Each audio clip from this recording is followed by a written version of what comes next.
चलिए आज हम लोग पढ़ेंगे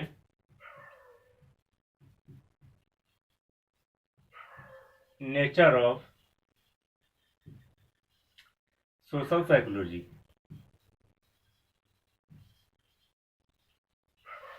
नेचर ऑफ सोशल साइकोलॉजी, यह जो चैप्टर है नेचर के बारे में, ये यूनिट 8 में मिलेगा आपको। यूजी नेट का जो सिलेबस है उस सिलेबस में आपको यूनिट 8 में मिलेगा। क्या, किसके बारे में? नेचर के बारे में, यानी समाज मनोविज्ञान का स्वरूप। किसका स्वरूप? समाज मनोविज्ञान का क्या स्वरूप है, उसके बारे में हम लोग चर्चा करेंगे। समाज मनोविज्ञान के स्वरूप को समझने के लिए आपको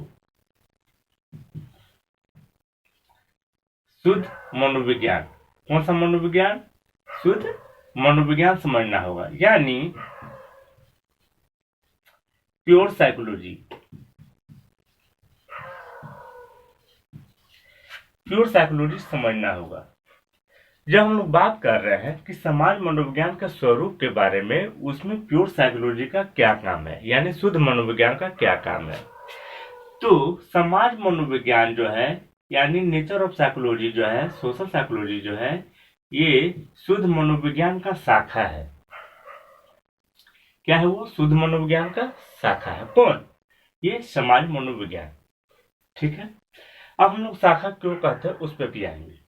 तो शुद्ध मनोविज्ञान, अब शुद्ध मनोविज्ञान के साथ साथ आपको मौलिक मनोविज्ञान, यानी शुद्ध मनोविज्ञान और मौलिक मनोविज्ञान, जब दोनों मनोविज्ञान आप समझिएगा तभी आप समाज मनोविज्ञान के स्वरूप के बारे में समझ पाएंगे। ठीक, तो मौलिक मनोविज्ञान, मनोविज्ञान नहीं, सॉरी माफ कीजिएगा, विज्ञान, यानी बेसिक साइंस।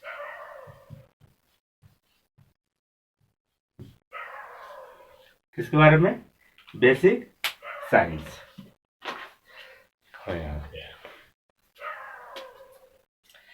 शुद्ध मनोविज्ञान और मौलिक मनोविज्ञान, शुद्ध मनोविज्ञान यानी प्योर साइकोलॉजी, और मौलिक मनोविज्ञान विज्ञान यानी बेसिक साइंस।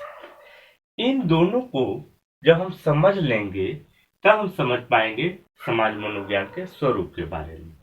यहाँ पे बात हो रहा है कि अगर कोई पात्र है, यानी बर्तन है, बर्तन में बहुत सारा चावल है और उसमें क्या है कि दाल भी थोड़ा मिक्स है।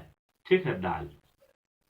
तो हम अगर चावल उठा कर देखते हैं और दाल उठा कर देखते हैं तो ज्यादा कड़क कौन होता है? दाल, चना का दाल। चना का दाल ज्यादा टाइट होता है, हार्ड होता है थोड़ा सा।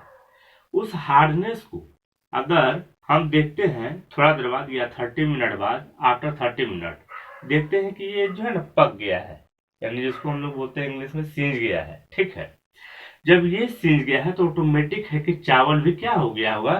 सींच गया होगा, हम श्योर हो जाएंगे। ठीक, उसी प्रकार से अगर शुद्ध मनोविज्ञान और मौलिक विज्ञान, ये जब शर्तों को जो पूरा कर लेगा, क्या कर लेगा? शर्तों को पूरा कर लेगा, तो वो समाज मनोविज्ञान को भी पूरा कर लेगा। शुद्ध मनोविज्ञान और मौलिक मनोविज्ञान की जो शर्तें हैं, क्या है? शर्तें यानी कंडीशन, और इसकी जो अभिधारणा है, ठीक है, इसकी जो अभिधारणा है, इन दोनों को यानी एजुप्शन को भी अगर क्या कर लेता है, ये इसके शर्तों को और अभिधारणा को अगर पूरा कर लेता है, शुद्ध मनोविज्ञान का और मौलिक मनोविज्ञान की शर्तें और अभिधारणा को, तो ये जो पूरा कर लेता है तो ये समाज मनोविज्ञान के अंतर्गत भी आता है। समाज मनोविज्ञान का जो स्वरूप है ना, उसके अंतर्गत, यानी ये शर्त जो है इसके अंतर्गत भी आता है। अगर हम लोग यहाँ बात करेंगे शुद्ध मनोविज्ञान का या मौलिक विज्ञान का, शर्त, विशेषता, लाभ, हानि, जो भी बात करेंगे वो समाज मनोविज्ञान के अंतर्गत आता है। ठीक है, समाज मनोविज्ञान की कौन कौन सी शर्तें हैं? तो समाज मनोविज्ञान की पहली शर्त यानी विशेषता भी हम कह सकते हैं उसको, तो इसमें है विषय वस्तु यानी सब्जेक्ट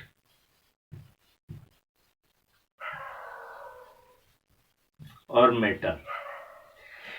इसमें जो है सबसे पहली शर्त या अवधारणा या विशेषता, तीनों में से कुछ भी कह सकते हैं। तो इसमें सबसे पहले है विषय वस्तु यानी समाज मनोविज्ञान यानी शुद्ध मनोविज्ञान यानी मौलिक विज्ञान में सबसे पहले विषय वस्तु आता है शुद्ध मनोविज्ञान में, और इसमें क्या होता है, व्यवस्थित अध्ययन होता है इसका। कैसा? व्यवस्थित यानी सिस्टमेटिकली मतलब अध्ययन होता है। ठीक है।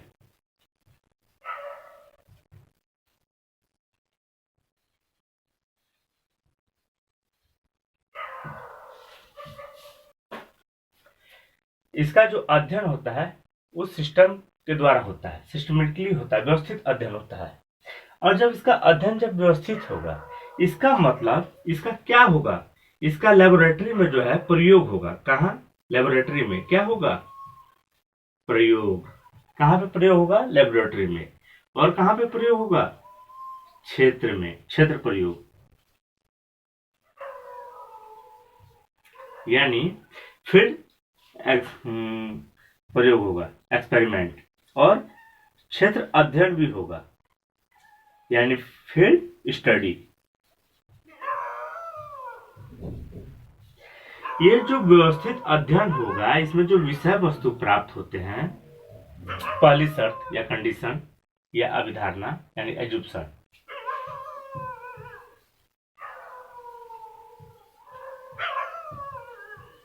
एजुप्शन, ठीक है, ASSUM। इसमें जो अवधारणा जो होती है, तो इस अवधारणा का जो विषय वस्तु है, उस विषय वस्तु का जो व्यवस्थित अध्ययन होता है, उस अध्ययन को हम कहाँ कहाँ कर सकते हैं, तो उसका लेबोरेटरी में प्रयोग कर सकते हैं, लैब में। ठीक है, लेबोरेटरी प्रयोग कर सकते हैं, क्षेत्र प्रयोग कर सकते हैं यानी फिर एक्सपेरिमेंट कर सकते हैं, और क्षेत्र स्टडी भी कर सकते हैं यानी क्षेत्र अध्ययन भी कर सकते हैं। अगर इस तरह अगर हम इसका अध्ययन कर सकते हैं, तो इसका मतलब वो समाज मनोविज्ञान का स्वरूप है। बात समझ में आ रही होगी आप लोग को? किसका स्वरूप है? समाज मनोविज्ञान का स्वरूप है।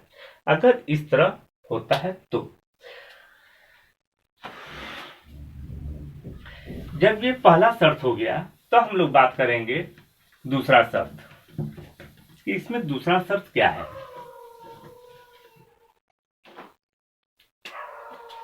सेकंड नंबर, यानी दूसरा शर्त क्या है? परिकल्पना यानी हाइपोथेसिस।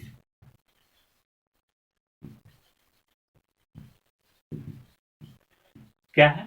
परिकल्पना। जब हम कुछ अध्ययन करते हैं, तो अध्ययन से पहले हमको क्या बनाना पड़ता है? हाइपोथेसिस। हाइपोथेसिस मतलब जब तैयार होता है हाइपोथेसिस, इसके बाद विधियों के द्वारा, विभिन्न विधि के द्वारा हम इसका क्या करते हैं? जांच करते हैं। क्या करते हैं? जांच। इसका अध्ययन करते हैं। ये हाइपोथेसिस का क्या करते हैं? अध्ययन। समाधान तक पहुंचने का प्रयास करते हैं। विधि के द्वारा, परिकल्पना का जो है विधि के द्वारा जांच करते हैं, अध्ययन करते हैं, समाधान तक पहुंचने का प्रयास करते हैं। किसके द्वारा? मतलब सेकंड ये शर्त था यानी अवधारणा था यानी एजुप्शन था। परिकल्पना यानी इसको, परिकल्पना को अगर हम बढ़ाते हैं, जैसे समान ये ले लेते हैं, वो जनरल साइकोलॉजी। ठीक है। समान मनोविज्ञान। समान मनोविज्ञान में हम क्या करते हैं? एक प्रेरणा ले लिए, मतलब प्रेरणा का हमको परिकल्पना बना दी। ये एग्जाम्पल दे रहे हैं, यहां से एग्जाम्पल शुरू हो गया। ठीक है, यहां से तो एक जनरल साइकोलॉजी में यानी समान मनोविज्ञान में प्रेरणा का क्या ले लिए हम? प्रेरणा का हाइपोथेसिस बना लिए, परिकल्पना बना लिए। और उसमें जब परिकल्पना बनाए, तो हमने क्या लिखा है? कि अगर किसी को हम गिफ्ट देते हैं, रिवार्ड देते हैं, क्या देते हैं, गिफ्ट देते हैं, रिवार्ड देते हैं, कुछ इनाम देते हैं, ठीक है ना, क्या देते हैं उसको, इनाम। आप लोग समझ गए होंगे जो हम लिखे हैं आगे इंग्लिश में। तो अगर उसको इनाम देते हैं तो इनाम देने के बाद उसको प्रोत्साहन मिलता है। क्या मिल जाता है उसको, प्रोत्साहन। जब हम किसी को इनाम देते हैं कोई चीज, जैसे कोई व्यक्ति, कोई बच्चा कुछ कार्य किया, हमने उसको इनाम दिया, तो इसके बदला में वो क्या, उसका परफॉर्मेंस बढ़ेगा। ऐसा हमने क्या बनाया इसको, मतलब ऐसा हाइपोथेसिस बनाया, मैंने परिकल्पना बना लिया कि प्रेरणा में क्या होता है कि प्रेरणा बढ़ता है जब हम कुछ देते हैं उसको, बच्चे को। ठीक, तो ये हमने बना लिया, और जब इसको हमने जांच किया तो पाया कि नहीं, ये तो ओके है, ये परिकल्पना क्या है, सही है, ये परिकल्पना क्या है, सही है। इसके बाद थर्ड यानी तीसरा, तीसरा में शर्त में क्या आता है, सिद्धांत। क्या आता है, सिद्धांत। यही जब परिकल्पना हम कंफर्म हो जाते हैं परिकल्पना कर जांच करके, तो उसके परिणाम स्वरूप क्या आता है, सिद्धांत। जैसे थॉर्नडाइक ने थॉर्नडाइक ने कब, 1896 में, 1896 में सिद्धांत दिया, या फेस्टिंगर ने, उसने सिद्धांत दिया, ठीक है, या अन्य मनोवैज्ञानिक ने एक सिद्धांत दिया। तो सिद्धांत में क्या करता है, हाइपोथेसिस बना के वो उसको प्रूफ करते हैं, और प्रूफ करके जब प्रूफ हो गया तो वो सिद्धांत हो गया, क्या हो गया, सिद्धांत। जैसे उन्होंने बिल्ली पर प्रयोग किया था कि बिल्ली को जो है प्रेरणा देने पे बिल्ली सीखता है, और सीखने पर इन्होंने 3 क्या दे दिया, उन्होंने बताया कि प्रेरणा कैसे सीखता है, तो मिटा ही देते हैं इसको। मतलब थॉर्नडाइक जो है 1896 में, इसको अभी ना हमको थॉर्नडाइक से मतलब नहीं है, यहाँ थॉर्नडाइक से हमको मतलब नहीं है। थॉर्नडाइक एग्जाम्पल में आ रहे हैं, और एग्जाम्पल में आ रहे हैं, हम सिद्धांत के बारे में बता रहे हैं, ठीक।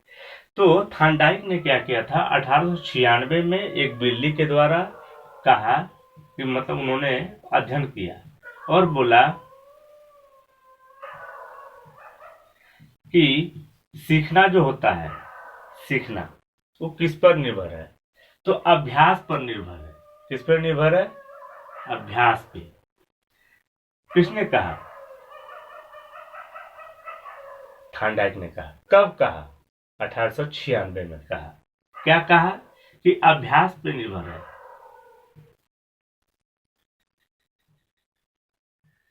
तत्परता पर निर्भर है, अभ्यास, तत्परता और प्रेरणा, ये जो है तीनों, ये सीखना किस पे निर्भर करता है, तो ये सीखना जो है निर्भर करता है किस पे, अभ्यास पे, तत्परता पे, प्रेरणा पे। 1896 में थॉर्नडाइक ने क्या दिया था, सिद्धांत दिया था, ठीक। और फेस्टिंगर ने भी सिद्धांत दिया था असंवेदीकरण के बारे में, ठीक। लेकिन उसके बारे में हम चर्चा नहीं करेंगे, क्योंकि हमको समझना है कि क्या क्या शर्त आता है शुद्ध मनोविज्ञान में। तो वही शुद्ध मनोविज्ञान में जो जो शर्त आता है, वही शर्त जो है समाज मनोविज्ञान में आता है मेरा, ठीक है। उसको क्योंकि हमको स्वरूप को जानना है समाज मनोविज्ञान के बारे में। तो जो भी हम बात करेंगे मौलिक मनोविज्ञान के बारे में, यानी बेसिक साइंस के बारे में, यानी मौलिक विज्ञान के बारे में, या शुद्ध मनोविज्ञान के बारे में, यानी प्योर साइकोलॉजी के बारे में, इसका मतलब मैं बात कर रहा हूं समाज मनोविज्ञान के बारे में। तो हम लोग बात कर रहे थे अभ्यास का, तत्परता का, प्रेरणा का। ये जो सिद्धांत दिया थॉर्नडाइक ने, ठीक है, यही सिद्धांत जो है थॉर्न जो दिया था, यही सिद्धांत फोर्थ में क्या आता है, फोर्थ शर्त क्या है, ये नियम में बदल जाता है। कब बदल जाता है नियम में, यही सिद्धांत को अन्य मनोवैज्ञानिक भी जांच करते हैं। क्या करते हैं, इस सिद्धांत को अन्य मनोवैज्ञानिक भी जांच करते हैं, और जांच करके पाते हैं कि नहीं, ये जो सिद्धांत दिया गया है ये बिल्कुल सही है, इसका वेरिफिकेशन हो गया। जब ये वेरिफिकेशन हो गया तो वो क्या बन जाता है, नियम बन जाता है। क्या बन जाता है? वो नियम बन जाता है।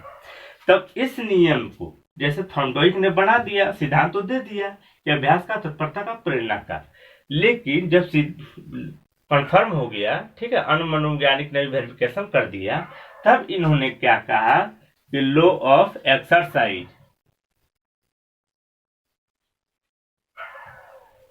किसका सिद्धांत दिया? लॉ ऑफ एक्सरसाइज यानी अभ्यास का सिद्धांत। फिर दिया लॉ ऑफ रेडीनेस, किसका? रेडीनेस, रेडीनेस का सिद्धांत दिया, लॉ ऑफ रेडीनेस। और कहीं कहीं पे आपको प्रेरणा मिलेगा, कहीं कहीं पे प्रभाव मिलेगा। तो law of effective, law of effective यानी कहीं प्रेरणा, मोटिवेशन मिल जाएगा आपको, नहीं तो प्रभाव मिलेगा आपको, प्रभाव यानी इफेक्ट। तो लॉ ऑफ एक्सरसाइज यानी अभ्यास का नियम, लॉ ऑफ रेडीनेस यानी तत्परता का नियम, और लॉ ऑफ इफेक्टिव यानी प्रभाव का नियम। ठीक है, तो ये 3 नियम पहले बताए थे। कहीं प्रेरणा, कहीं प्रभाव को मिलेगा, तो कंफ्यूज नहीं होना है। अगर प्रभाव मिलेगा तो प्रभाव ही मानना है, प्रेरणा नहीं मानना है। प्रभाव पे आपको ज्यादा फोकस करना है। ठीक है, तो ये हम लोग समझ गए। यानी तो पहला में क्या था, दूसरा में क्या था, तीसरा में क्या था, इस बात को आपको ध्यान रखना है। इसका स्वरूप आपको समझ में आ गया होगा। ये हमारा पहला वीडियो है, ये स्वरूप के बारे में। अगर हुआ, देखेंगे कि सेटिस्फैक्शन नहीं मिला, तो आप लोग को नेक्स्ट वीडियो में जो है पूरा सेटिस्फैक्शन दिया जाएगा। और ये जो हमारा वीडियो है आप देखेंगे, और भी इस तरह वीडियो आते रहेगा यूसी नेट से संबंधित सिलेबस को फोकस करते हुए, जिसमें आप लोग को संपूर्ण सेटिस्फैक्शन मिलेगा। Thank you.